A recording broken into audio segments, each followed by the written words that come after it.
بسم الله الرحمن الرحيم لقد نصركم الله ببدر وأنتم أذلة فاتقوا الله لعلكم تشكرون وقال إذ رميت وما رميت ولكن الله رمى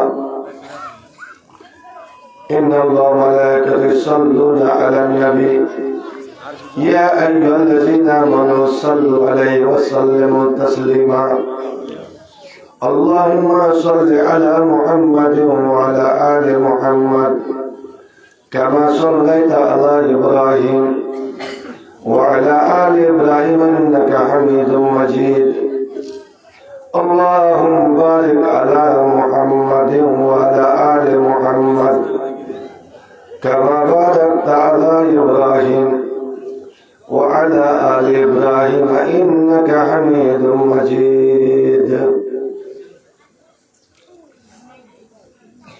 ورب اشرح لي صدري ويسر لي أمري واحلل عقدة من لساني يفقهوا قولي ورب زدني علما رب زدني علما رب زدني علما কোন বাগানের ফুল তুমি কোন বাগানের ফুল সকল নবী হইতে শ্রেষ্ঠ আখেরি রাসূল তুমি কোন বাগানের ফুল কোন বাগানের ফুল তুমি ইসলাম ধর্মের মূল সকল নবী হইতে শ্রেষ্ঠ আখেরি রাসূল তুমি কোন বাগানের ফুল কুরাইশ বংশে জন্ম তোমার আব্দুল্লাহর ঘরে উঠিল পূর্ণিমার চাঁদ অতি অন্ধকারে আলোকিত হইল মাতা আমিনার কোল সকল নবী হইতে শ্রেষ্ঠ আখেরি রাসূল তুমি কোন বাগানের ফুল মা আমিনা ধন্য হইল কোলে দেশে পায়া মারহাবা জানাই ফেরেশতা কাতার বাঁধিয়া শোভনে গান গাইল বনের বুলবুল সকল নবী হইতে শ্রেষ্ঠ আখেরি রাসূল তুমি কোন বাগানের ফুল কোন বাগানের ফুল তুমি ইসলাম ধর্মের মূল সকল নবী হইতে শ্রেষ্ঠ আখেরি রাসূল তুমি কোন বাগানের ফুল কোরআন প্রচার করতে নবী গেলেন তায়েফেতে দুশমনেরা পাথর মারল নবীজির গায়েতে রক্তে রাঙ্গা হলেন নবী রক্তে রাঙ্গা হলেন নবী মুহাম্মদ রাসূল সকল নবী হইতে শ্রেষ্ঠ আখেরি রাসূল তুমি কোন বাগানের ফুল কোন বাগানের ফুল গো তুমি ইসলাম ধর্মের মূল সকল নবী হইতে শ্রেষ্ঠ আখেরি রাসূল তুমি কোন বাগানের ফুল হিজরত করতে বাধ্য হলেন রাত্রে অন্ধকারে বাধ্য হয়ে চলিয়া গেলেন মদিনা শহরে মদিনাতে বেজে উঠল মদিনাতে বেজে উঠল ইসলামের ঢোল সকল নবী হইতে শ্রেষ্ঠ আখেরি রাসূল তুমি কোন বাগানের ফুল কোন বাগানের ফুল গো তুমি ইসলাম ধর্মের মূল সকল নবী হইতে শ্রেষ্ঠ আখেরি রাসূল তুমি কোন বাগানের ফুল। এবার সবাই মুহাব্বতের সঙ্গে একবার বলুন তো সাল্লাল্লাহু আলাইহি ওয়াসাল্লাম। আপনাদের সকলের প্রতি রইল এই রমজান মাসের অশেষ শুভেচ্ছা, ধন্যবাদ ও মোবারকবাদ। আল্লাহ যেন আমাদের সারাটা রমজান সুস্থ সবল এবং ভালো রাখেন। রমজান মাসের যতগুলো নিয়ম আছে সে নিয়মগুলো যেন আমরা পালন করতে পারি। আল্লাহ আগাম তোমার কাছে দোয়া করি, আল্লাহ আমাদের 30 দিন রোজা রাখার, তারাবি পড়ার, 5 ওয়াক্ত নামাজ আদায় করার আল্লাহ তুমি আমাদের তৌফিক দান করো এবং আমাদের জীবনের নেক আমলগুলোকে কবুল করে নিয়ে আল্লাহ 11 বছর যা ভুল করেছি আল্লাহ তুমি আমাদের 11 মাসে জমাট বাঁধা সব গুনাহগুলোকে মাফ করে দাও। সকলে বলুন আল্লাহুম্মা আমিন। ভাইজান 40 বছরে নবী হলেন, রাসূল হলেন। 40 থেকে নিয়ে 53 বছর, এই দীর্ঘ 13 বছর মদিনাতে কাটালেন। এই মদিনাতে 1-2টা বছর নবীর এতটাই কষ্টের গিয়েছিল, সে কষ্টের বর্ণনা দেওয়া যাবে না। 42 বছর যে চাচা নবীকে আঁকড়ে ধরে থাকলেন, দুশমনের একটা আঁচড় লাগতে দেয়নি চাচা আবু তালেব।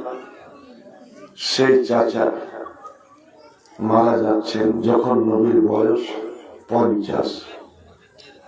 8 বছর বয়সে চাচার আশ্রয় এসেছিলেন, 50 বছরের চাচাকে হারাচ্ছেন।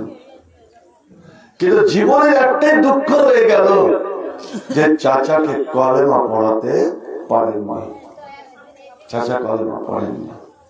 এটাই নবীর জীবনের দুঃখ। যখন তার কাঁদতেন, 3 দিনের ব্যবধানে 3 দিন পরে প্রিয় বিবি, সবচেয়ে ভালোবাসার বিবি, যে তার সমস্ত বিষয় সম্পত্তি ইসলামের জন্য, নবীর জন্য দান করে দিয়েছিলেন, সে বিবি খাদিজাকে হারাচ্ছেন 3 দিন পরে। নবীর জীবনের এত বড় আঘাত যে কবরে নেমে নবী আমার ডুকরে ডুকরে কাঁদছেন। যারা হজ উমরাতে গেছে, মা খাদিজার কবরটা দেখেছে, ওখানে গিয়ে কথা মনে করবে। নবীর বাড়ি থেকে মোটামুটি 250 মিটার দূরে।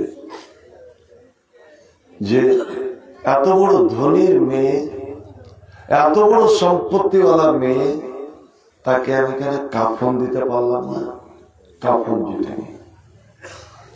ওই বিবাহের দিন যে চাদরটা নিয়ে এসেছিলেন ছিঁড়ে গিয়েছিল, ওই চাদরটায় দিয়ে কাফন পরিয়েছিলেন আর পায়ের দিকে ঘাস চাপা দিয়ে দিয়েছিলেন। নবী মাটি টানছেন, আকাশের দিকে চেয়েছে, ফরিয়াদ করছে আল্লাহর দিকে।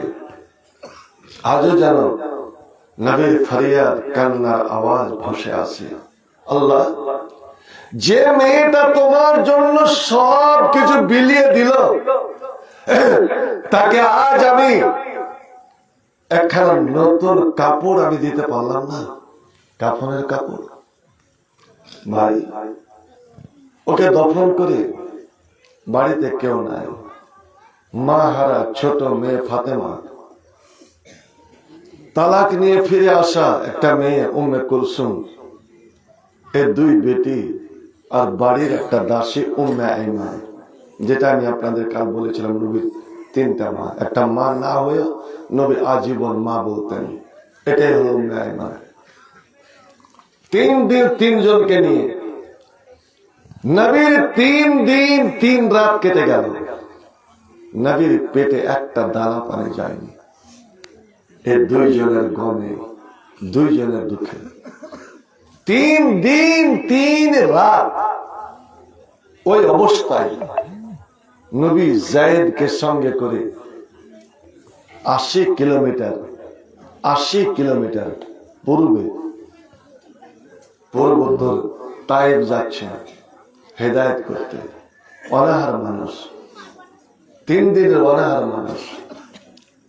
তায়েফের লোকেরা কি ব্যবহার করলো তা আপনারা জানেন না, জীবনের ঘটনা। অবশেষে নবী যেটা শুনলেন, মক্কা সারা জীবনের মতন ত্যাগ করে চলে যাচ্ছে।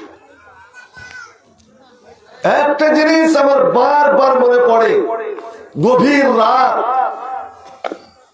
আজ সারা জীবনের মতন মক্কা ছাড়ছেন, গর্তের উপরে উঠে আছেন। আবু বকরের গোলাম উঠে চলে গেছেন, আল্লাহর নবী উঠে কিন্তু উঠছেন না। নবী ডুকরে ডুকরে কাঁদছেন, জন্মভূমিকে মনে করে, যেটা আমার মা বাবার দেশ, আমার দাদু দাদির দেশ, এখানে আমি জন্মিলাম, আমার 14 পুরুষকে আমি দফন করলাম। এই বলে না, মুসলমানের সবচেয়ে ভালোবাসার জায়গা কোনটা বলেন তো? মুসলমানের সবচেয়ে ভালোবাসার ঘর কোনটা? নিজের ঘর না কোনটা ঘর?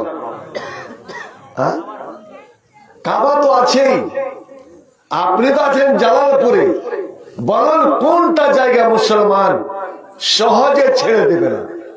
ওর জন্য জীবন দিতে হয়, জীবন দিবে। কাবা, কাবার দিকে তাকিয়ে আছেন এক নজরে, কারণ এই ঘর আল্লাহর ফেরেশতারা বানিয়েছিলেন দুনিয়া তৈরি হওয়ার আগে, মানুষ আসার আগে।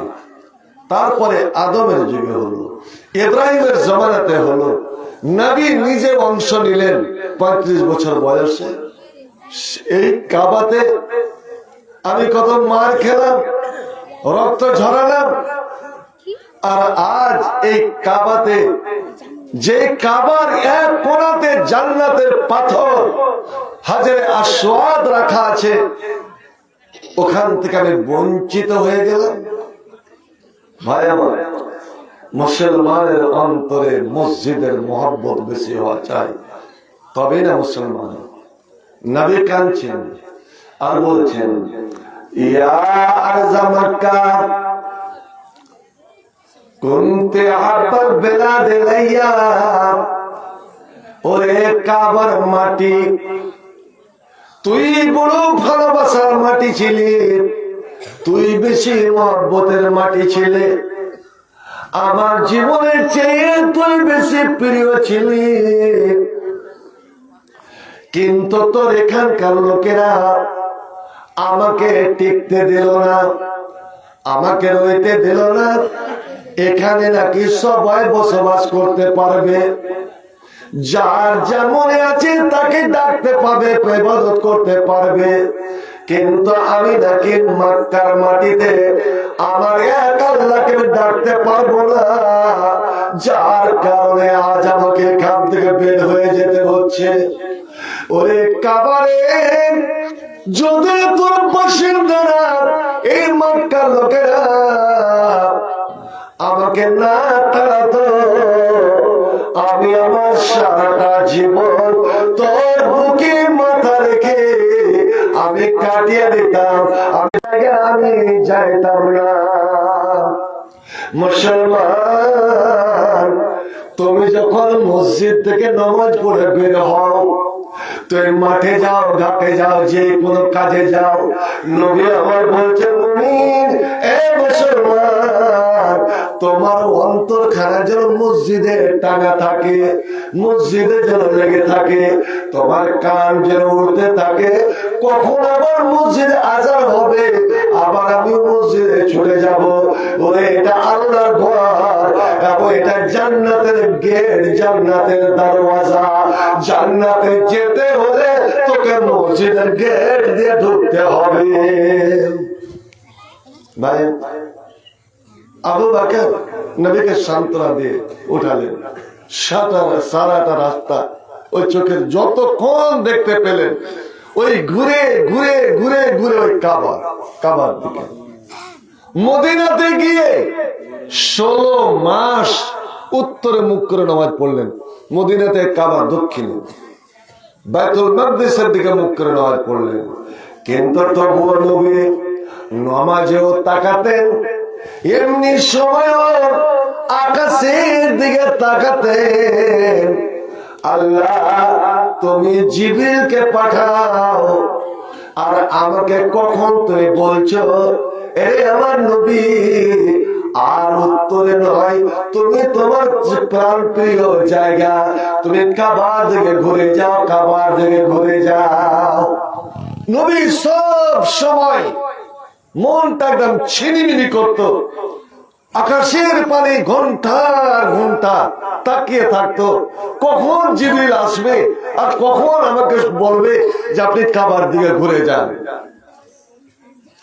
16 মাস ধরে একদিন আসরের নামাজে আছেন, আসরের নামাজে আছেন নবী ইমাম, মদলোকের কাতার, মায়ালোকের কাতার, সব উত্তরে মুখ করে আছেন। 2 রাকাত নামাজ পড়া হয়ে গেছে। 3য় রাকাতে রুকুতে গেছেন। এমন সময় আল্লাহ রাব্বুল আলামিন জিবরিলকে পাঠালেন। কাদনারা তাকাল্লু ওয়াজহাকা ফিস সামা ফালানুওয়াল্লিন্নাকা কিবলাতান তারজা। এ নবী, আমি আল্লাহ দেখে নিয়েছি, তুমি 24 ঘন্টা মাথা উঁচু করে থাকো, আমার দিকে, আসমানের দিকে তাকাও যে কখন জিবরিল পাঠাবো।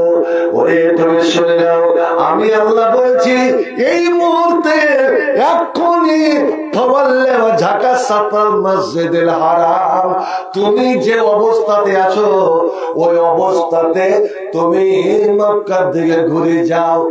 এবার নবী রুকুতে আছেন, ওই রুকুর হালাতে এইভাবে ঘুরে ওখানে চলে গেলেন।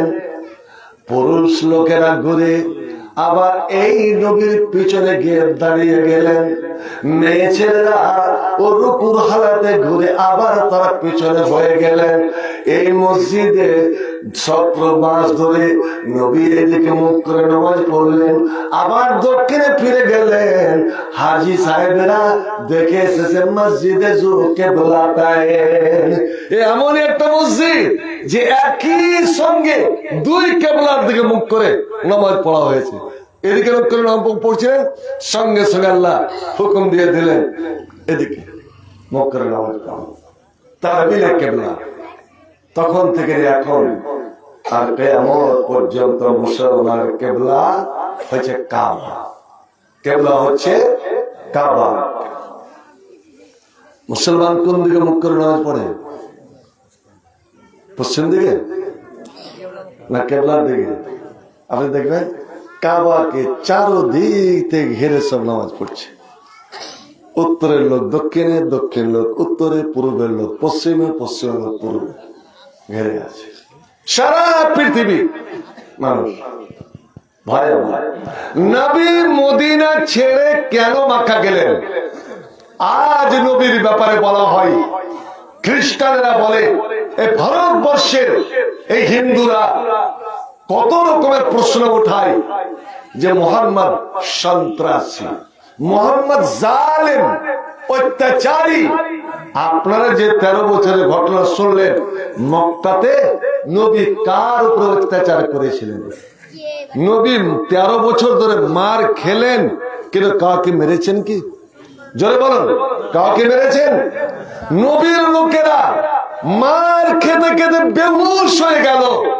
আল্লাহ রে আল্লাহ, সুমাইয়াকে জিন্দা উলঙ্গ করে বল্লম মেরে সমস্ত মানুষের সামনে শেষ করে দিল, কিন্তু একটা আহা শব্দ তো বলেনি।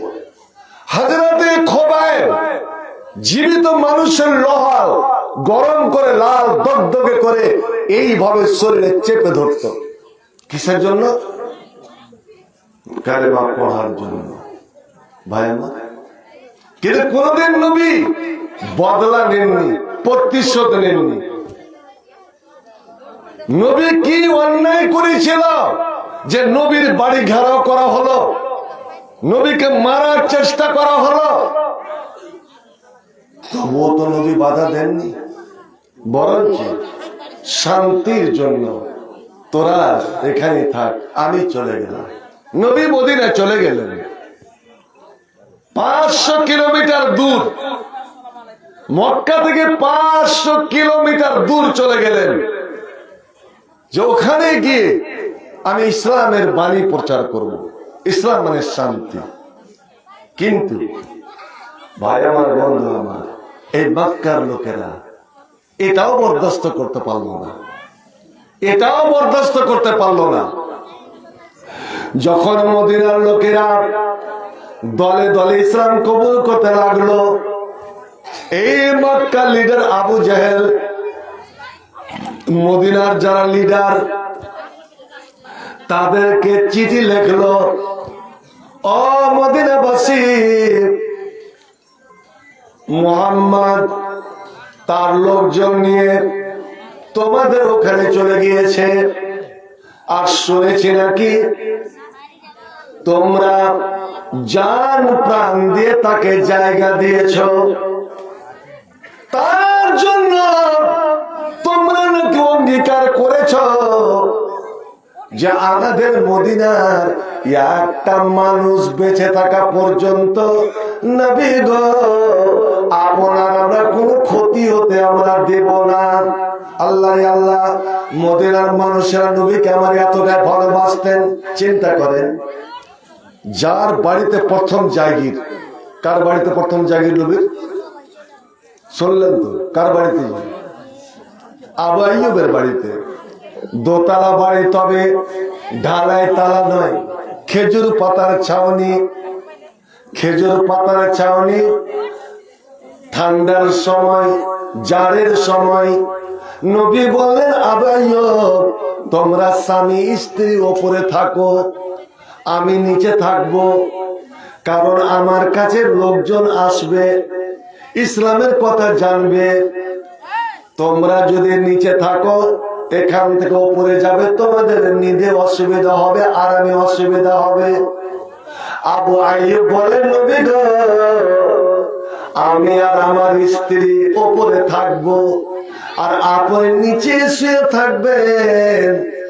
এত বড় বেয়াদবি আমি করতে পারবো না যে আপনার মুখের উপরে, আপনার বুকের উপরে আমি স্ত্রী নিয়ে শুয়ে থাকবো। না না না, ইয়া রাসূলুল্লাহ, আপনি উপরে যান, আমি নিচে থাকবো। অবশেষে নবী আবু আইয়ুবকে বুঝিয়ে সুঝিয়ে ওপরে পাঠালেন। খেজুর পাতার ছাউনি, নবী নিচে শুয়ে আছেন। একদিনের ঘটনা, ঠান্ডা রাত, জাড়ের রাত, প্রচন্ড শীত। ঘরের এক কোণাতে কলসি রাখা ছিল, মাটির কলসি, আর কলসিতে ছিল ঠান্ডা পানি। চেরাকের ব্যবস্থা নাই, আলো নাই। কেমন করে আবু আইয়ুবের পা ফসকে গেল, কলসিতে লেগে গেল, কলসি উল্টে গেল। আল্লাহ রে আল্লাহ, যেভাবে কলসি উল্টে গেল, এক্ষণে পানি চুয়ে চুয়ে চুয়ে চুয়ে আমার নবীর শরীরে পড়ে যাবে। নবী জেগে যাবেন, নবী কষ্ট পাবেন। এখানে তো বেশি কাপড় চোপড় নাই, ল্যাপ নাই, কম্বল নাই। আল্লাহ বুদ্ধিতে কোলায় না, এই পানিকে কেমন করে রুখবো, কেমন করে পানিকে শোষণ করবো। অগ্নি স্ত্রীকে জাগাচ্ছেন,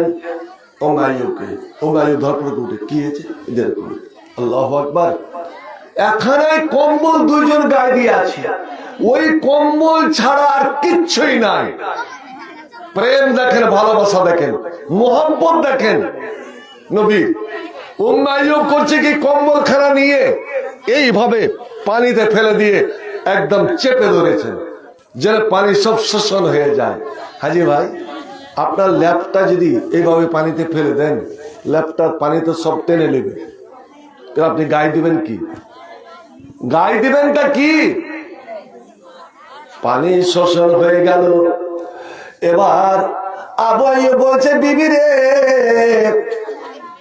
তোর বুদ্ধিতে পানি তো শুকিয়ে দিলি, কিন্তু আমার মনে হয় দুই এক ফোঁটা পানি চুয়ে গেছে, আমার নবীর শরীরে পড়েছে।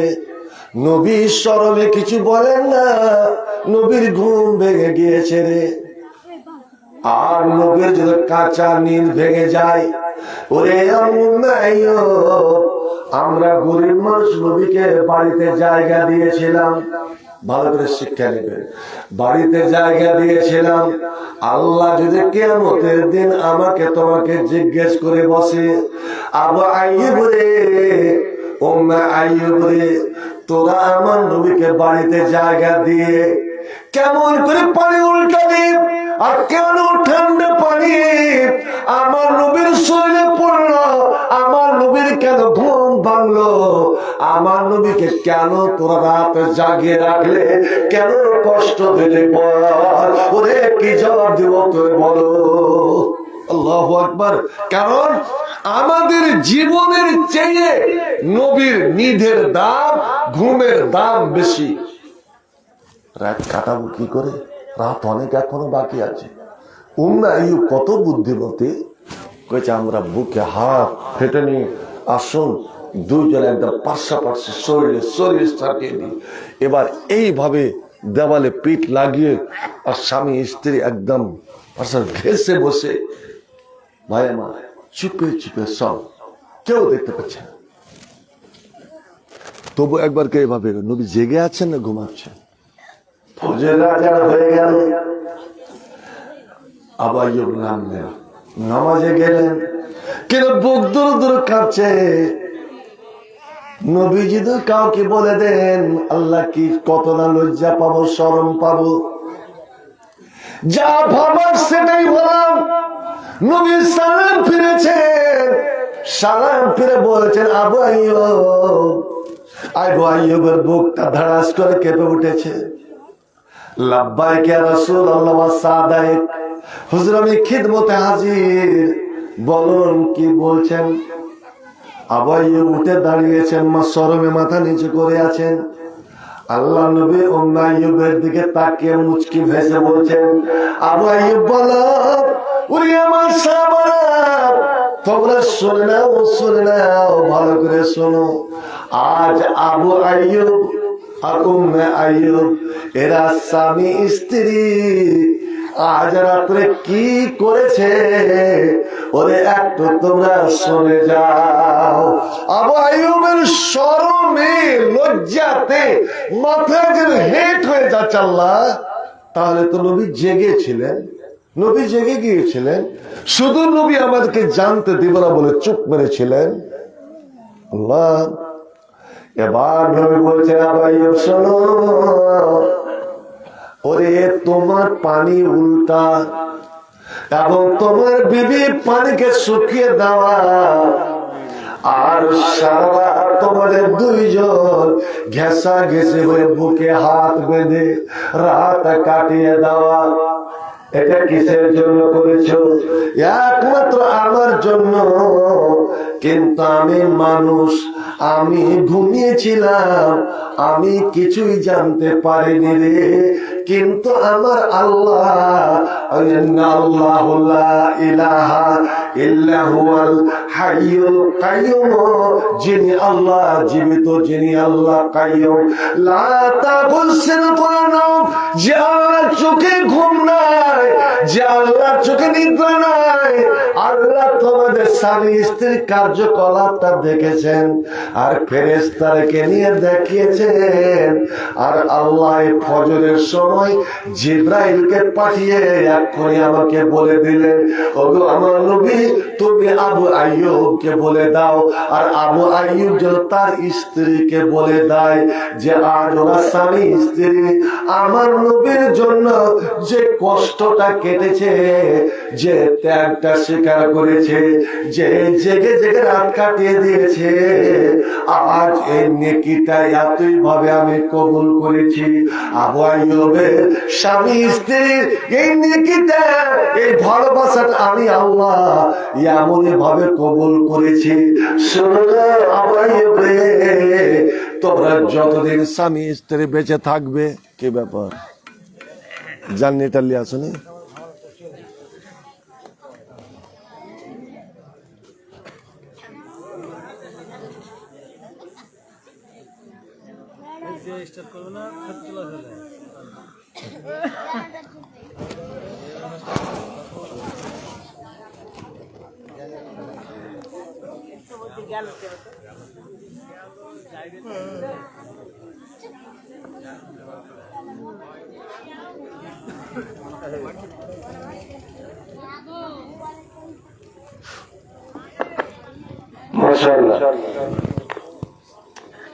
জীবনে তোমরা যতদিন কোন যে তোমাদের দ্বারা গুনাহ হয়েও যায়, তা আমি আল্লাহ সেটাকে গুনাহ বলে ধরবো না। আজকে নেকিটা তোমাদের স্বামী স্ত্রীর নবীর প্রতি মহব্বতটা সারা জীবনের জন্য কাফারা হয়ে গেল। একবার জোরে বল সুবহানাল্লাহ। এই মহব্বত, এই ভালোবাসা দেখাতে পারবেন ভাই আমার? আবু জেহেলের হুমকি শুনেছি নাকি তোমরা এই অঙ্গীকার করেছো? আমি বলছি তাড়াতাড়ি ওদেরকে বের করে দাও, নচেত তোমাদের উপর আক্রমণ হবে। যখন তখন আক্রমণ, যখন তখন আক্রমণ। তোমাদের মধ্য থেকে, মদিনা থেকে মুহাম্মদকে আমরা অপহরণ করে চুরি করে নিয়ে আসবো, আর বাইরে এসে তাকে টুকরো টুকরো করে কেটে তার মুন্ড তোমাদের দিব। এত বড় যদি হুমকি দেয়, বলেন তোমাদের মাদ্রাসাতে বোম বাস করব, মাদ্রাসাটা উড়াবই, আপনারা পহরা দিতে পারবেন? তোমাদের জামে মসজিদ কে মাটিতে মিশাবো, এই খুব অচিরে, আপনারা পহরা দিতে পারবেন? বলেন যে সবাই তো চাচা নিজের জান বাঁচা করবে। এত বড় বারবার যখন হুমকি যেতে লাগলো, ভাই আমার, 1 মাস নয়, 2 মাস নয়, হিজরত করে যাওয়ার দীর্ঘ 11 মাস পর্যন্ত মুসলমানেরা রাত্রে ঘুমাতে পারতেন না। দল বেঁধে বেঁধে মদিনা পহরা দিতেন, নবীর বাড়ি পহরা দিতেন। আজ আমার নবীর 3 রাত কেটে গেল, 3 রাত কেটে গেল। আম্মা জান আয়েশা বলছেন যে নবী 1 মুহূর্তের জন্য ঘুমাতে পায়নি। আর 3য় রাত, 3 রাত ধরে যদি আপনি না ঘুমান, অবস্থাটা কি হবে?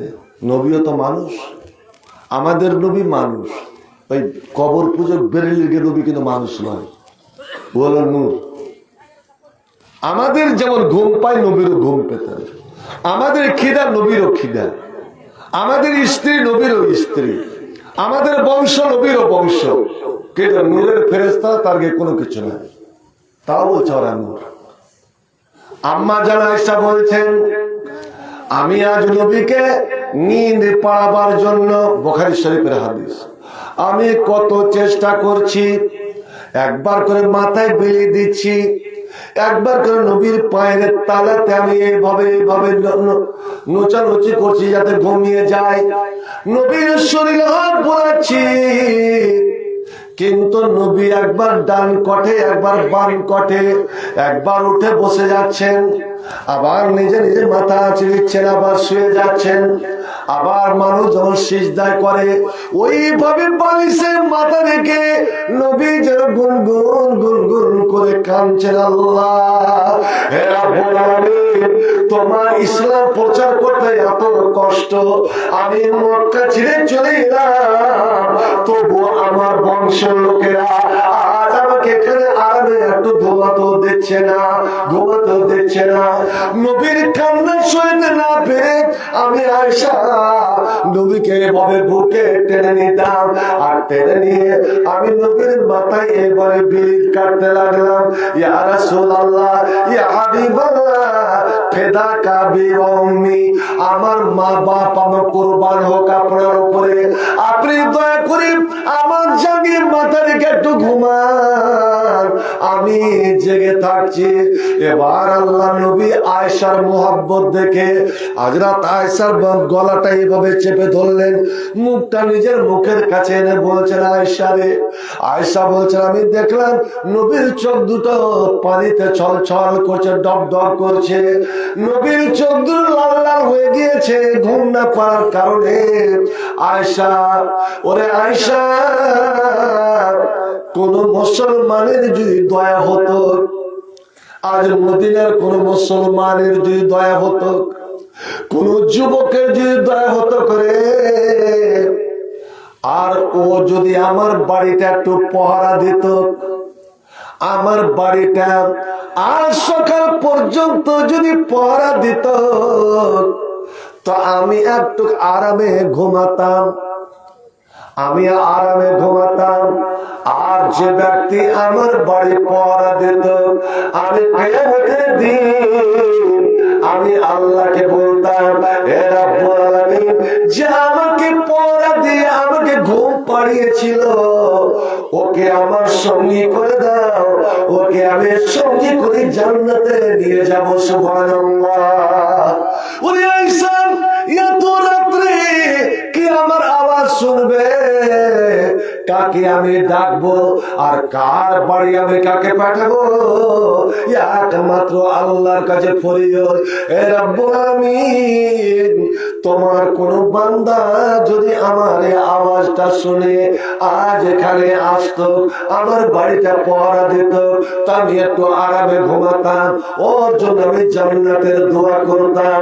বন্ধু আমার, আম্মা জান আয়েশা বলেছেন, আমার জানি মাথা রেখে নবী কেঁদে কেঁদে এই কথাটা বলছেন। এমন সময় এক মিনিটের ব্যবধান হয়নি, একদম নবীর গেটের কাছে, আমাদের গেটের কাছে, দুয়ারের কাছে হাতের ঝনঝন শব্দ, কে যেন তীর তলোয়ার গুলো এনে ঝনঝন করে ফেলে দিল। আমি ছোট্ট মেয়ে, আমি চমকে উঠেছি, আমি ভয় পেয়ে গিয়েছি, নিশ্চয় দুশ্মন চলে এসেছে। আবু জেহেল লোক পাঠিয়ে দিয়েছে, কেন কালকে আমি বলেছিলাম দুনিয়ার সমস্ত মানুষের মধ্যে সব থেকে বাহাদুর ছিলেন, শক্তিশালী ছিলেন, সাহসী ছিলেন আল্লাহর নবী। নবী কিন্তু ঘাবড়াননি, নবী হিম্মত হারাননি।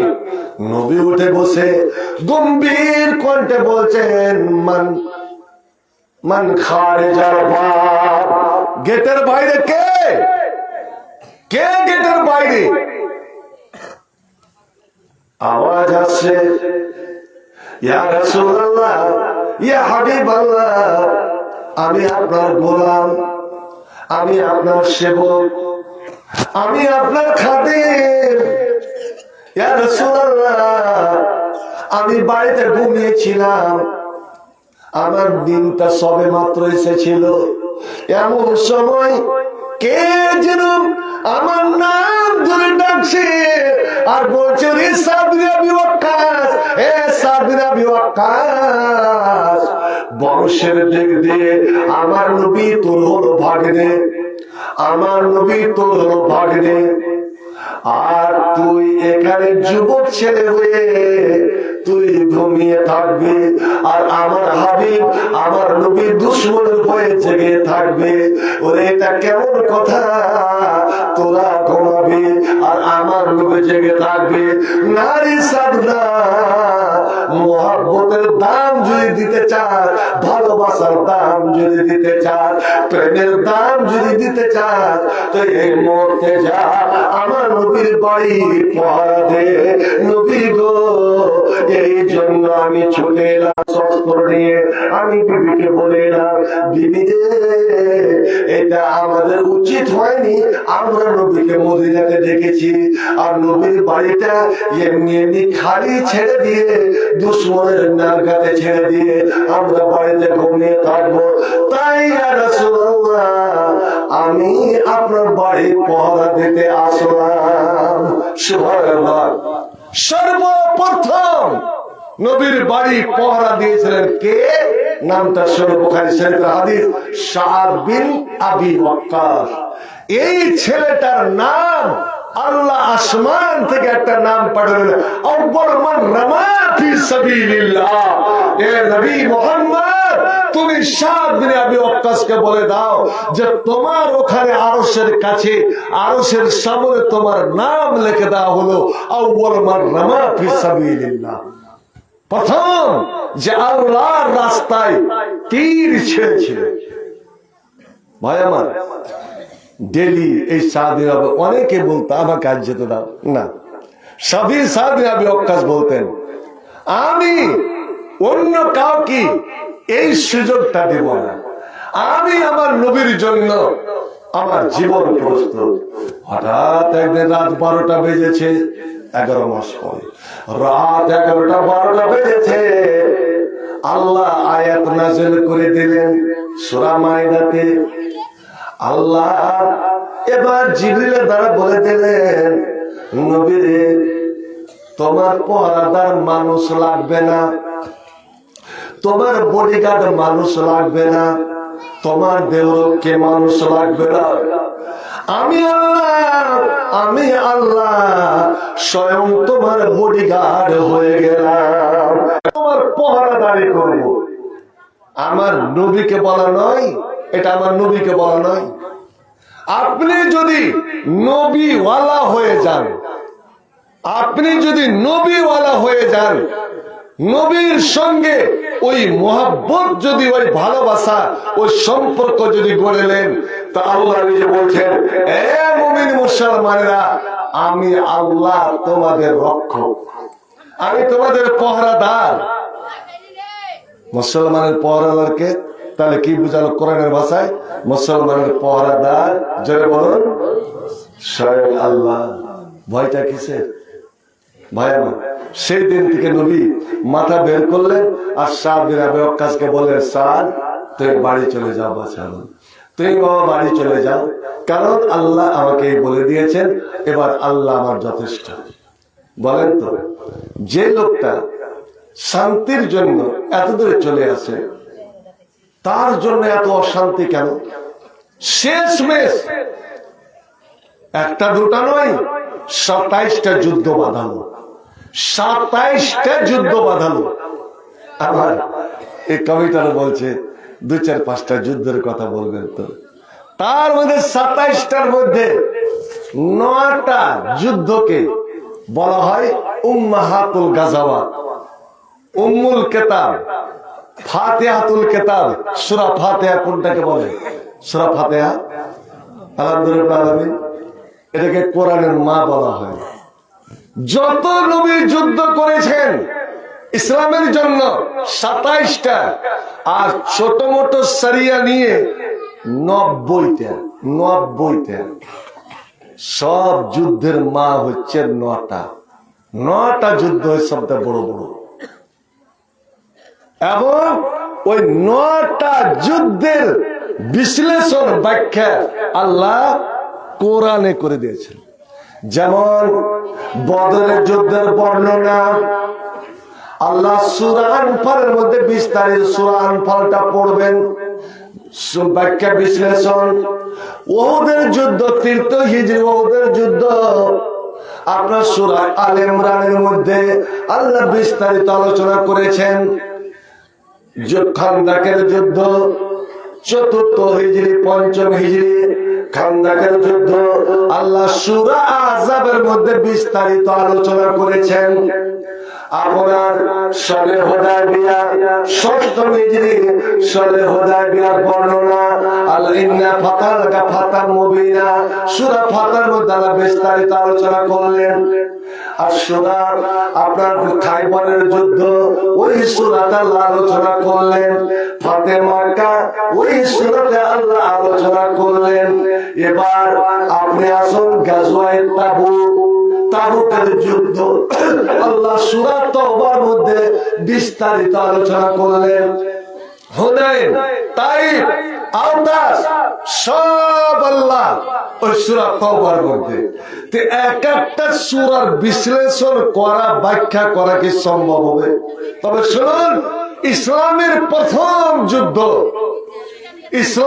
প্রথম যুদ্ধ হচ্ছে যেটা তাওহীদের আর শিরকের, ইসলাম আর কুফরের সব থেকে বড় সংঘর্ষ। এখানেই ইসলামের বুনিয়াদ, ইসলামের জড় মজবুত হয়ে যাচ্ছে, আর কাফেরের জড় একদম কেটে যাচ্ছে। সেটা হলো বদরের যুদ্ধ, দ্বিতীয় হিজরি, মদিনা যাওয়ার দ্বিতীয় বছর। এই আবু জেহেল 1000 সৈন্য সমন্ত, 900টা উট, হাজার মদের বোতল, আর নাচবে, গাইবে, বাজনা বাজাবে, তার জন্য সুন্দরী গানেওয়ালি মেয়েদেরকে নিয়ে গেল, যুদ্ধ ঘোষণা করে দিল ভাইজান। এবং বের হচ্ছে এই অঙ্গীকার করে, কাবা ঘরে গিয়ে অঙ্গীকার করছে আল্লাহকে ডেকে ফের, যে আল্লাহ আমাদের মধ্যে অর্থাৎ আমার মুহাম্মদের মধ্যে জিন্নাহ হকের উপরে আছে, আল্লাহ তুমি তাকে ধ্বংস করে দাও।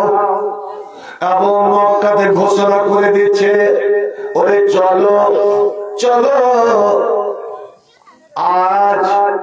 আজকের পরে এই আরবের মাটিতে হয় মুহাম্মদ থাকবে, মুহাম্মদের দিন থাকবে, না হয় আমি আবু জাহেল, আমি আবুল হাকাম, আমার ধর্ম আমার দিন থাকবে।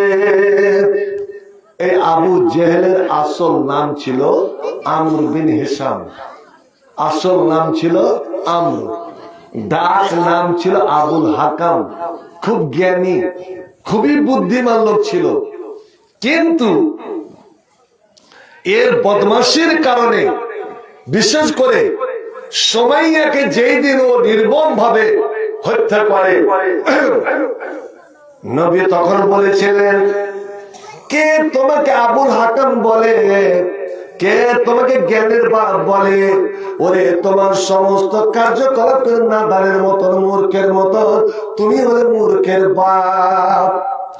আল্লাহর নবী খবরটা পাচ্ছেন যখন এরা মক্কা থেকে বেরিয়ে অনেকটা দূর চলে যাচ্ছে। ভাইজান, আমি বিস্তারিত আলোচনায় যাচ্ছি না। আল্লাহ নবী 313 জন মুসলমানকে নিয়ে বের হচ্ছেন। রমজান মাসটা ছিল রমজান, প্রথম রোজা। সেই বছরে আল্লাহ রোজা ফরজ করলেন। রোজার হালাতে 17ই রমজান মাসের 17 তারিখ, মাত্র 313 জন। নবীর মিহনত, নবীর পরিশ্রম, 16 বছরের পরিশ্রম, মাত্র 313 জন মুসলমান। তার মধ্যে কয়েকটা একদম যুবক ছেলে, একটা 11 বছরের ছেলে। 15 বছর আগে কেউ যুদ্ধে যেতে পারবে না। 11 বছরের ছেলেটা কিন্তু একটু লম্বা। ওর বড় ভাইকে বলছে, ভাইজান আমিও যাব। না রে না, তোর যুদ্ধের অভিজ্ঞতা নাই। আর ভাইজান, আমি যে জান্নাতের কথা শুনেছি, নবী যে ভাষণটা দিচ্ছিলেন যে আল্লাহর দ্বীনের জন্য, ইসলামের জন্য দুশ্মনের হাতে কেউ যে জীবন দেয়, তার রূহটাকে আল্লাহ সবুজ পাখি বানিয়ে আরশের নিচে খোপের মধ্যে আল্লাহ রেখে দেন। আমি স্বপ্নে কল্পনাতে আমি আল্লাহর আলো দেখেছি, আমি জান্নাত দেখেছি। ভাইজান, যে কৌশল হোক না কেন, আপনি নবীকে কইয়ে বলে রাজি করে আমাকে নিয়ে চলে, আমি নিশ্চয় নবী আমাকে অনুমতি দেবেন। এবার যখন সবাই দাঁড়ালো, ওই 11 বছরের ছেলেটা অঙ্গুলে ভর দিয়ে মাথা উঁচু করে দাঁড়ালেন। আর এদিকে ওর বড় ভাই গিয়ে বলছেন, ইয়া রাসূলুল্লাহ, আমার ভাই উমাইর, ছেলেটার নাম জেনে রাখুন, উমাইর বিন আবি ওয়াক্কাস। রাসূল নবী গো, ও যুদ্ধে যাওয়ার বড় খায়েশ। নবী বলছেন, এখনো তার তো মুখ দেখতে পায় না, মুখ দাঁড়িয়ে কিছুই উগেনি, এত নাবালক। আর নাবালকের যুদ্ধে নেওয়া যাবে না। ইয়া রাসূলুল্লাহ, ইয়া হাবিবাল্লাহ, নাবালক হতে পারে, কিন্তু হুজুর যুদ্ধের কলা কৌশল ওর জানা আছে। যাকে ও জান্নাতের শৌকে, আল হানিন ইলাল জান্নাহ, জান্নাতের শৌকে ওই ছেলেকে নবী আমার অনুমতি দিলেন। ঠিক আছে, আমি শুধু ওকেই অনুমতি দিলাম। ভাইজান, এ দুটো ছেলের ঘটনা বারবার নজর কাড়ে। যখন বুখারী পড়াতে যায়, এই এক ছেলে আর একটা 18 বছরের ছেলে, আরবের মধ্যে সব থেকে সুন্দর ছেলে, মদিনার মধ্যে সব থেকে সুন্দর ছেলে, যাকে বলা হয় আজমালুল মাদিনাতে, মদিনার সব থেকে সুন্দর ছেলে। মায়ের একটাই বেটা, মা স্বামী হারা বিধবা। যখন স্বামী মারা যায়, এই ছেলে কয়েক বছরের মাত্র। এই ছেলের মুখ দেখে ওই যুবতী মা আর বিয়ে করেনি, এই ছেলেকে লালন পালন করেছিল। নবী যখন বেরোতে যাচ্ছেন, এই মা ছেলেকে নিয়ে এসে বলছে, ইয়া রাসূলুল্লাহ, আপনি তো জানেন আমার জীবনের একমাত্র আশা ভরসা আমার এই ছেলে, আমার দেওয়ার মতন কিছুই নাই, আমি গরিবের বেটি, গরিবের আমি মা। ইয়া রাসূলুল্লাহ, আমি গরিবের স্ত্রী ছিলাম, দেওয়ার মতন টাকা পয়সা সোনা দানা কিছুই নাই, আমার দান করার মতন আছে আমার এই ছেলেটা। এই ছেলেকে আপনি দিয়ে যান, আমি আপনার জন্য আমি হেবা করে দিলাম। আবার এবার ছেলেকে বলে দিচ্ছে, ওরে ছেলে রে, আমি বিশেষ করে নবীর পহরাদার আমি তোকে করে দিলাম, নবীর বডিগার্ড করে দিলাম। শোন শোন, তোর জন্য আমি জীবনের নিজের আরমান দেখিনি, আর বিয়ে শাদী করিনি। এ আমার ছেলে, আমার দুধের লাজ তোকে রাখতে হবে রে। তুই যতক্ষণ বেঁচে থাকবি, যতক্ষণ তোর নিঃশ্বাস আসা যাওয়া করবে, আমার নবীর শরীরে ওই আবু জেলের বল বলে যদি একটা আঁচড় লেগে যায়, আমি মা তোকে আমি ক্ষমা করব না। একবার জোরে বলো সুবহানাল্লাহ। ও মা, এত পাগলি মা কি জানে না যে যুদ্ধের ময়দানে এই ছেলে যদি মারা যায়, টাকা দিয়ে টাকা পাওয়া যায়, কিন্তু জীবন চলে গেলে জীবন ফিরিয়ে পাওয়া যাবে না। এই ছেলে সারা জীবনের মতন আমার বিদায় চলে গেল। আল্লাহু আকবার। নামটা মনে রাখবেন, এই মা কিন্তু এত নেককার মা, এতই পরেজগার মা, এতই দিনদার মা, যা আল্লাহর নবী একবার বলেছেন, বুখারীতে হাদিসটা আছে, যে এই জমিনের বুকে, এই মাটিতে আল্লাহর এমন কতগুলো বান্দা বান্দি আছে, ওরা যদি আল্লাহর নামে কিরা খেলায় যে না এটা হবে, তো আল্লাহ ওর কিরার দামটা রেখে দেবেন। লাউ আকসামা আল্লাহ আবার রাহু, যদি আল্লাহর নামে কসম খেলায় ওর কসম আল্লাহ পুরা করে দেবেন। ঘটনাটা হয়েছিল কি, এই মার বাড়িতে একটা ইহুদি মেয়ে কাজ করতো, ইহুদি মেয়ে কে একদিন রাগ করে ওই মেয়েটার গালে মেরেছে এক থাপ্পড়, হাদিস বুখারীর। আর যেমন থাপ্পড় মেরেছে, এখানকার দাঁতটা লড়ছিল, দাঁতটা ভেঙে গেছে, ফাঁকা সারা সোনা ইয়াহা, দাঁত ভেঙে গেল। ও তারা এমনিকে দৌড়ালো আল্লাহ নবীর কাছে, আগে ওর বাপ মাকে ডাকলো, আর বাপ মা নবীর কাছে, হুজুর আপনার সাহাবিয়া, আপনার সাহাবীর স্ত্রী আমার বেটির দাঁত ভেঙে দিয়েছে। হ্যাঁ সত্যি নাকি? ডাকা হলো ওকে, ওর ভাইরাও এলো, তুমি দাঁত ভেঙেছ? কইছে হুজুর আমি নিজের মনে ভাঙিনি, গালে চড় মেরেছিলাম, একটু রাগ হয়ে গেছিল, চড় মেরেছিলাম, তাতে ওর দাঁতটা ভেঙে গেছে। কোরআনের ফয়সালা আশ্চিন্ন বিচ্ছিন্ন অল জুরুহ কিসাস, দাঁতের বদলে দাঁত। কইছে ভাঙো দাঁত, এ দাঁত ভাঙো। নিজের লোক বিচারকের মোড়লেরা বিচার করতে গিয়ে আপন পর নয়। নবী আমার বলতেন, আমার বেটি ফাতেমা যদি চুরি করে তো ওই ফাতেমাকে ধরে কাটা তো ইয়াদাহা, আমি নিজে ওর হাত কেটে দেবো, টেনে দেব, যে এই না মুহাম্মদের বেটি ফাতেমার চুরনি চুরি করেছিল। চিন্তা করেছেন নবীর ইনসাফ? নিজের দলের বিচার হবে না, অন্য দলের হবে, নিজের লোকের বিচার হবে না, অন্য লোকের বিচার হবে। এই জ্বালা উপরে প্রায় এরকম হচ্ছে, কেউ রাগ করেন না কিন্তু। তো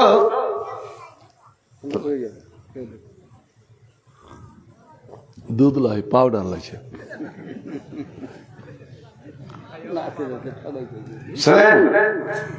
দাঁত ভাঙো চট করে। তখন ওই মেয়েটা বলে উঠছে, আল্লাহ কসম, আল্লাহ আল্লাহর কসম, আমার দাঁত ভাঙা যাবে না। নবী রেখে গেলেন, আচ্ছা তুমি একজন মুসলমান হয়ে, মুমিন হয়ে আল্লাহর আইনকে তুমি অমান্য করছো। আল্লাহ কোরআনে বলছে হাতের বদলে হাত, আঙ্গুলের বদলে আঙ্গুল, দাঁতের বদলে দাঁত, চোখের বদলে চোখ, আর তুমি বলছো আমার দাঁত ভাঙা যাবে না। ভালো দাঁত দেখিও কেমন করুকে।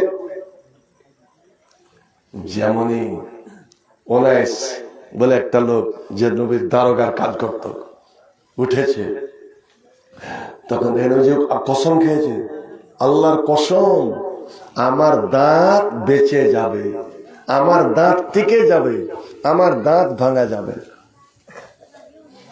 যেমন বলে দাঁত ভাঙো, ওই ইহুদি মেয়েটা যে অভিযোগ নিয়ে গেছিল, বিচার নিয়ে গেছিল, ওই মেয়েটা বলছে, ইয়া রাসূলুল্লাহ, ইয়া হাবিবাল্লাহ, আমি বহুদিন ধরে এর বাড়িতে কাজ করছি, নবী গো সারা জীবন আমাকে বেটির মতন প্যার করে, আর আমিও তাকে মায়ের মতন আমি সেবা করি।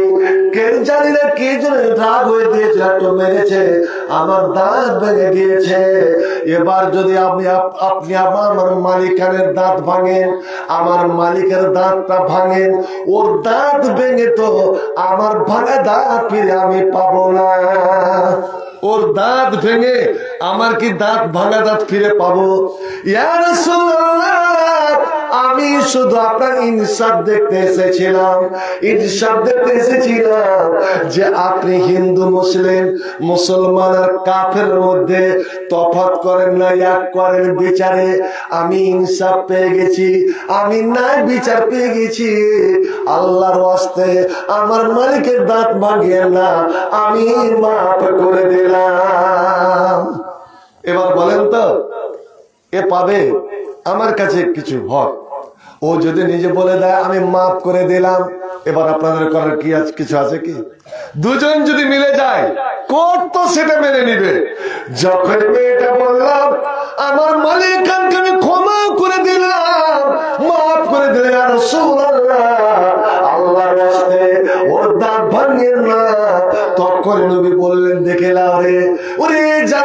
মেয়েরা দেখে না, জীবন যদি গড়তে এরকম ভাবে গড়ো, নেককার যদি হতে এভাবে হও, ওরে আল্লাহর ভালোবাসা হতে এভাবে হও যে লাউ আকসামা আলাল্লাহি লা আবাররাহু, এরা যদি আল্লাহর নামে কোন কসম খেয়ে নেয় তো আল্লাহ ওর কসম আপনি পুরা করে দেবে, যে কোনো কৌশলে আল্লাহ পুরা করে দেবে। ওই মা নিজের বেটাকে দান করে দিয়ে বলছেন, আর যদি আমি এই যাহারকে হালিমা জিটা বসে থাকছে, খুব দিলদার মানুষ, দিনদার মানুষ, স্যার 1 বছর থেকে আমি রুটি চাচ্ছি, একটা গুড় দিয়ে রুটি খায়, তাও দিতে পারেনি, দেড় বড় মানুষ তো, কিন্তু আজ যদি আমি 1000 টাকা চেয়ে বসি, এই মজুরকে দিয়ে দিবে, এখানেও কিছু পাওয়া হবে না। তো কথার কথা বলছি, চাচ্ছি না, কথার কথা বলছি।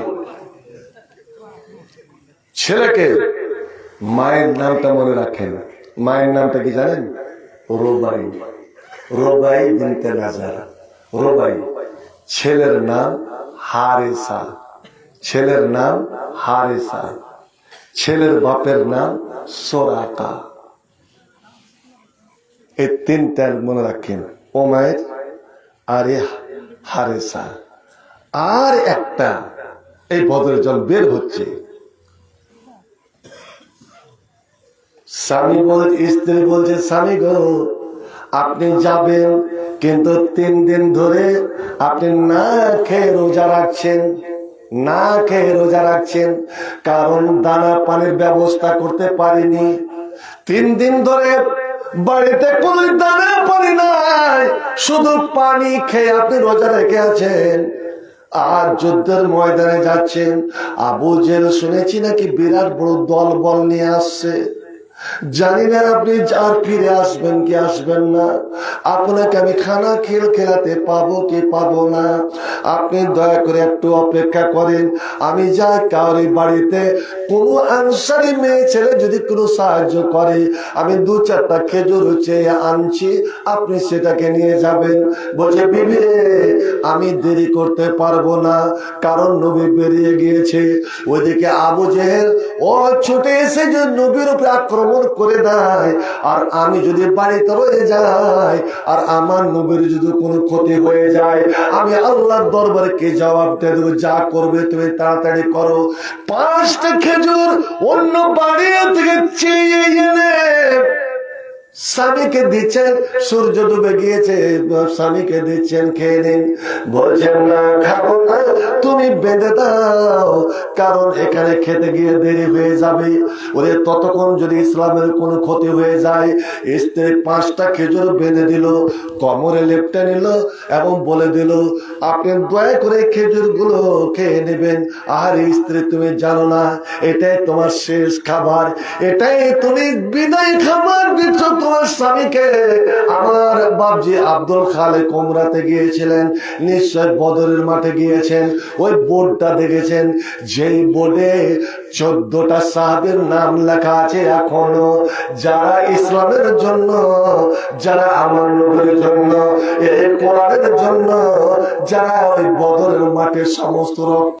এখানে আল্লাহর ফেরেশতা জিবরাইল 1000 পরে 2000 আবার 2000 মোট 5000 ফেরেশতা এই পাহাড়ে নেমে এসেছিলেন এই মুসলমানের সাহায্য করার জন্য। আল্লাহু আকবার। ওখানে গেলে চোখের পানি সামাল দিতে পারবেন না। ওরে বৃষ্টি কি হলো না হলো এই ঘটনা বলতে গেলে আমার রাত পয়ে যাবে, সংক্ষেপ বলি। এদিকে আবু জেহেল তার দলবলকে বলে দিয়েছে, ওরে এই মাঠ থেকে যেন আজ মোহাম্মদ বেঁচে ফিরে না যেতে পারে, কোন মুসলমান যেন জিন্দা না যেতে পারে। এরা তো মাত্র 313 জন আর আমরা আছি 1000।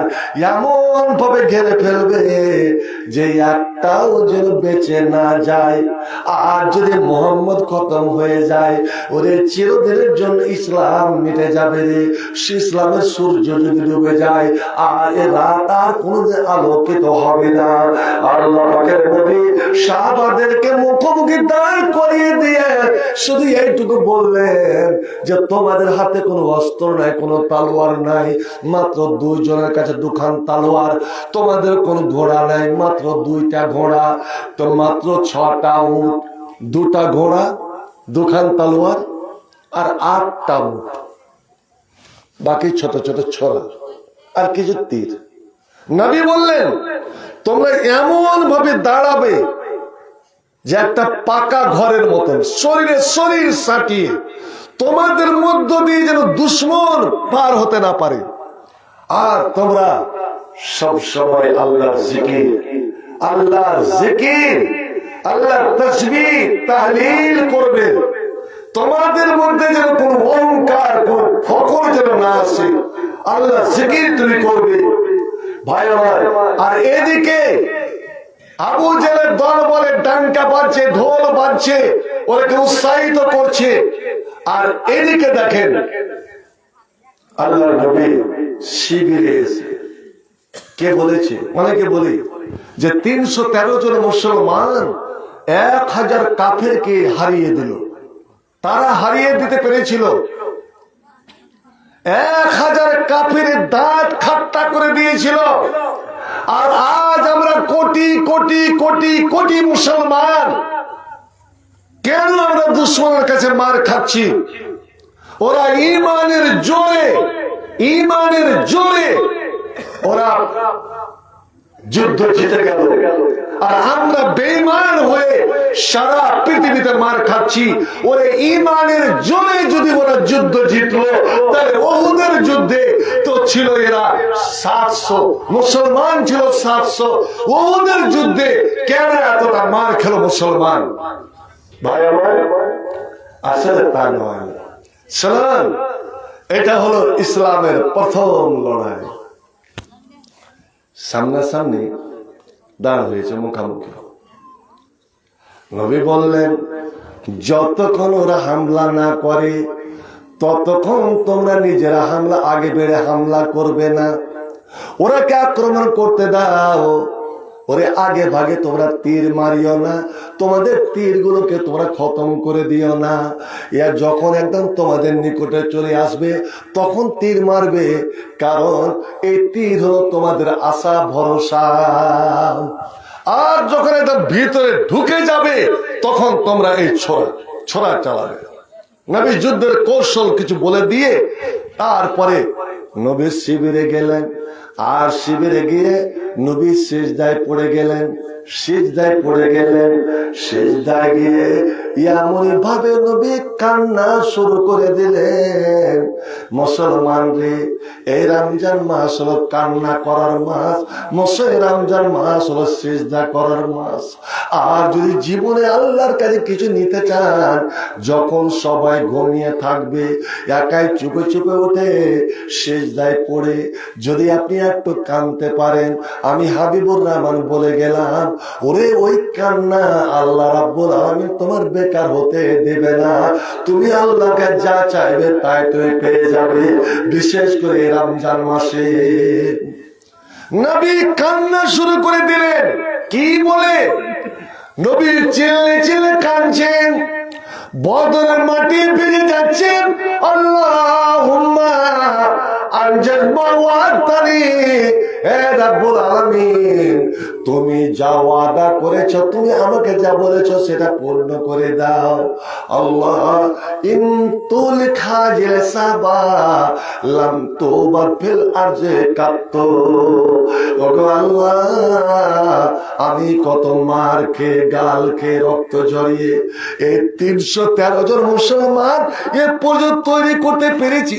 আল্লাহ সকলকে এনে আমি বাঘের মুখে দাঁড় করিয়ে দিয়েছি। আল্লাহ এরা যদি আজ ধ্বংস হয়ে যায়, এরা যদি শেষ হয়ে যায়, হে রাব্বুল আলামিন আর জমিনের বুকে পৃথিবীতে তোমার নাম লেনেওয়ালা কেউ থাকবে না, তোমার ইবাদত হবে না, নামাজ হবে না, রোজা হবে না, ইসলাম পালন হবে না, মসজিদ থাকবে না, মাদ্রাসা থাকবে না, তোমার নামের আজান দেওয়া যাবে না। আল্লাহ তুমি এদের উপর দয়া করে এদেরকে তুমি রক্ষা করে নাও, কারণ আমি শেষ নবী, আমার পরে কোন নবী হবে না। এরা শেষ উম্মত, এরা যদি ধ্বংস হয়ে যায় আল্লাহ এদের পরে কেউ আসবে না। নবী কাঁদছেন, আর এমন বিষাক্ত সাপে যেমন নবীকে ধ্বংসন করে লাই, ঠিক ওইভাবে নবী থরথর করে কাঁপছেন। নবীর চাদরটা বারবার পড়ে যাচ্ছে। আবু বকর একবার যুদ্ধের ময়দানে আবার দৌড়ে ছুটে আসছেন, নবীর চাদরটা ধরে নবীকে ঢেকে দিচ্ছেন, আবার চাদর পড়ে যাচ্ছে। দুইবার তিনবার যখন এই অবস্থা, আবু বকর দেখলেন নবী যদি এইভাবে কান্না করেন, যখন নবীরা কাঁদে তখন আল্লাহর গজব ওই উম্মতের উপরে চলে আসে। নবী কেঁদেছিল, রব্বে আন্নি মাগলুবুন ফান্তাসির। তখনই আল্লাহ বলেছিল, আসমান রে তোর যত পানি ছেড়ে দে, জমিন তোর পেটে যত পানি আছে সমস্ত পানিকে তুই উগলে ফেলে দে। না, আবু বকর নবীর সিজদায় পড়ে আছেন, নবীর কানের কাছে মুখ নিয়ে গিয়ে বলছেন, ইয়া রাসূলুল্লাহ হাসবুকাল্লাহ হাসবুকাল্লাহ। আপনি কাঁদিয়েন না, আর কাঁদিয়েন না, আল্লাহ আপনার জন্য যথেষ্ট, আল্লাহ আপনার জন্য যথেষ্ট, আল্লাহ আমাদের জন্য কাফি, নিশ্চয় ইনশাআল্লাহ আমরা বিজয়ী হব। আবু বকর এতটুকু বলেছেন, এমন সময় নবী সিজদা থেকে মুখ উঠালেন, তা হাদিসের শব্দ ফায়জা ওয়াজহু তাবরক, নবীর মুখমণ্ডলটা, নবীর চেহারাটা যে শুকিয়ে গিয়েছিল, এমন কি খবর নবী পেয়ে গেলেন যে নবীর সম্পূর্ণ চেহারাটা একদম 3-5 রাতের চাঁদের মতন, 5 তারিখের চাঁদের মতন একদম চকচকে চমকে উঠেছে।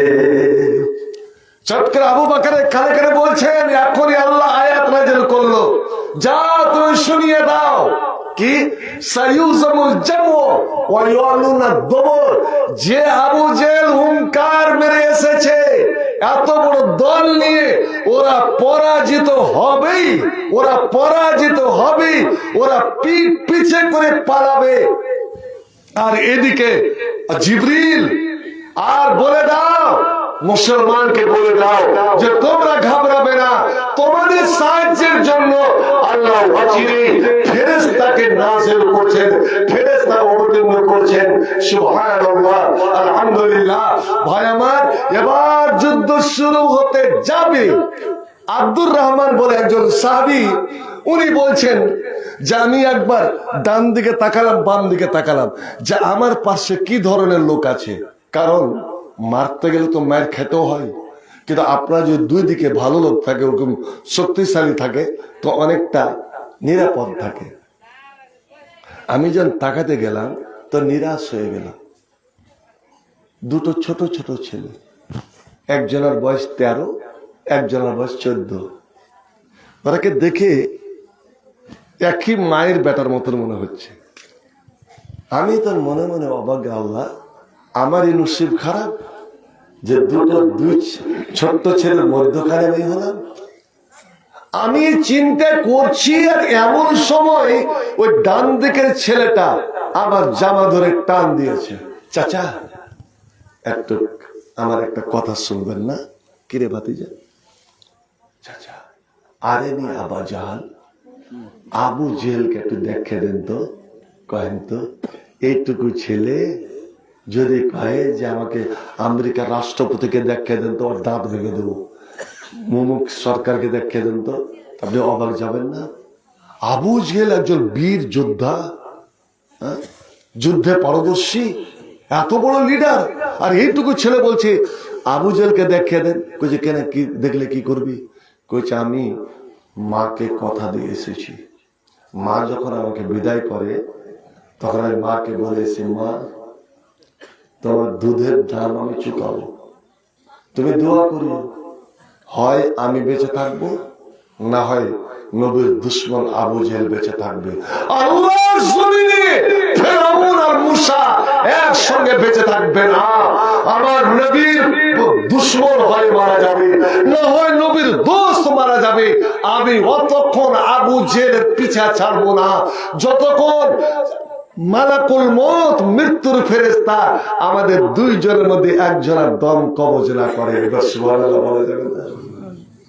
আমি একটু ছেলের কথা শুনে অবাক, খাড়ো হয়েছি, বাম দিকে ছেলেটা আমাকে টান দিয়েছে, চাচা ওটা আমার ভাই, নিজের ভাই, কিন্তু কি যে আপনাকে বললো না বললো আমি ওটা জিজ্ঞেস করছি না, আপনি দয়া করে লক্ষ্য করে কিছু যেন শুনতে না পায়। আবু জেহেলকে দেখে দিবেন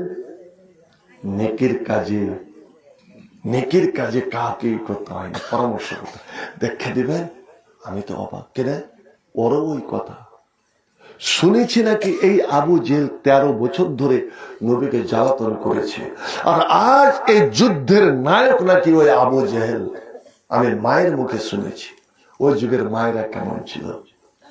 তো আমিও বলে এসেছি ওকে যদি দেখলি ওর ছাইয়া আমি ছাড়বো না যতক্ষণ ওর আমি মুন্ড না ছেটে নেব। সুবহানাল্লাহ। এতটুকু আমি বললাম, আরে তোমার নাম, তোদের নামটা কি? ও আমার নাম মুয়াজ, আর ওটা আমার ছোট ভাই, ওর নাম মুআব্বিস। মুয়াজ আর মুআব্বিস নাম মনে রাখে, মুয়াজ আর মুআব্বিস, বুখারী হাদিসে এসে ঘটনা। তোমার মার নাম কি? আরে বাবা, বাবা দুই কিন্তু মা একটা, আফরা। ওহো, আফরার বেটা তোরা। আমি এই কথাটুকু শুধু বলেছি, সিধা হয়ে এখন আমি দাঁড়াইনি।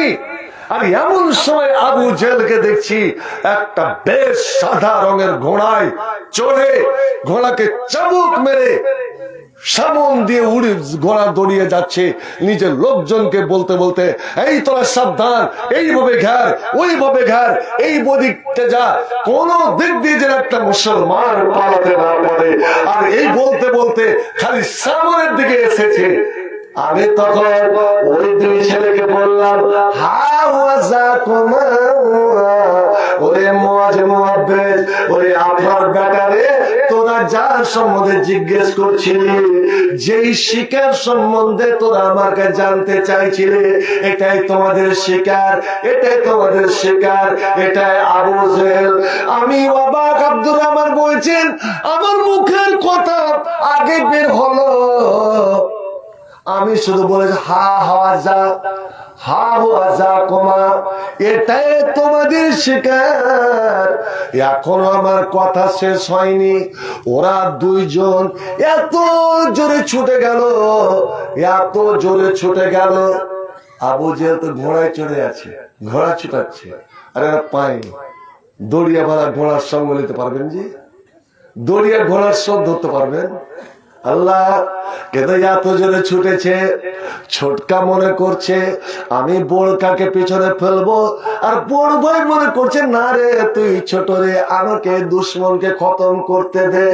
ছোট মনে করছে ভাই তুমি অনেক কিছু করেছো, আজ নবীর দুশ্মন আমাকে খতম করতে দাও। এবার হাদিসের শব্দ, এরা দুইজন ছুটে গেল মিসলা সাকারাইন। আগে আগে মাঠে ভাদই ধান কাটতেন, তো ওপরে বাজ পাখি, ইঁদুর টিঁদুর ধরার লেগে বাজ পাখি দেখেছেন তো, এটা নিশান করে আছে। বাজ পাখি যখন নিশান মেরে পড়ে তো কত জোরে, কেউ কোন শিকার পালাতে পারবে না। কবিতরকে দেখে যদি নিশান ধরে, কবিতরের ডানা ঢিল হয়ে যায়, কাকা ধরল। মিসলা সাকারাইন বাজ পাখির মতো, বাজের মতো ছুটে গেল। হাজার বাহু হাত্তা বারাদা, এরা দুজনকে কেটে একই সঙ্গে মেরেছে তলোয়ার। আল্লাহ বড় মনে করছে আমি আগে মারলাম, ছোট মনে করছে আমি আগে মারলাম, কিন্তু দুজনের তলোয়ার একই সঙ্গে আবু জেহেলের উপরে পড়েছে হাতটা বারাদা। আর এমন ভাবে এই ছোট্ট ছিল, এমন ভাবে মেরেছে যে আবু জেহেল ঘোড়া থেকে পড়ে গেল, আর পড়ে যে আর লড়াচড়া করতে পারলো না, হাতটা বারাদা ঠান্ডা হয়ে গেল। আমার উস্তাদ মাওলানা সাফুর রহমান বাংলাদেশে এর তর্জমা করতেন, मारा इतना ऐसा हाथ मारा कि हाथा बरादा আবু জেহেল को सुता दिया, एक ही मेरे सुतिए दिए भाई আমার আবু জেহেল ওখানে এবার ছোট ছেলে তো আবু জেল পড়ে গেছে, ওরা মনে করছে যে মরে গেছে, কিন্তু মানুষের জান সহজে বের হয় না, মানুষ সহজে মারা যায় না, ওদের উচিত ছিল একটু দেখা। কিন্তু দুই ভাই জিদ লেগে গেল। মুয়াজ বলছে আমি মেরেছি, আর মুয়াব্বিদ বলছে না আমি মেরেছি। ও বলছে না রে আমি আগে মেরেছি, আর এ বলছে না আমি আগে মেরেছি। দেখি তো বন্ধু, আমি 5 মিনিট আপনাদের কাছে বিরতি নেব। এই 5 মিনিটে আপনার বেটার মতো ওই মুয়াজ আর মুয়াব্বিদের মতো আজ দিনের দুশ্মনেরা যে ইসলামকে মেটাবার জন্য উঠে পড়ে লেগেছে, ওই মসজিদকে মেটাবার জন্য উঠে পড়ে লেগেছে, আমি চাইবো দেখি তো ওরা জীবন বাজি দিয়ে এক অপরের সঙ্গে মেজারেসারেসি করছে যে আমি মেরেছি, ও বলছে না আমি মেরেছি, আর এখানে জীবনের বাজি নয়, দেখি তো মাত্র 500 করে। আর বিশেষ করে আমার হাজী সাহেব, আমার বন্ধুগণ, আমার বাবার দোস্তদার হাজী আব্দুল হালিম, ওই মক্কা জিয়ারত করে বদরের মাঠ যদি আলেমের সঙ্গে গিয়ে থাকেন, ওই নামটি নিশ্চয় পড়েছেন, ওই নামের মধ্যে ওমর বিন হামামের নাম, ওমর বিন আবি ওয়াক্কাসের নাম, ওই হারিসা বিন সুরাকের নাম পড়েছে, এবং জেনেছে তারা জীবন দিয়ে নবীকে কেমন করে প্রেম করেছিল। আজ আমরা 500-100 করে দেখি আমরা কয়জন দিয়ে আমরা নবীর প্রেমের পরিচয় দিতে পারি। এইটুকু 5 মিনিট আমি আপনাদের কাছে এই বিরতিটা চাই, নবীর মহব্বতের, নবীর ভালোবাসার আমি পরিচয়টা চাই।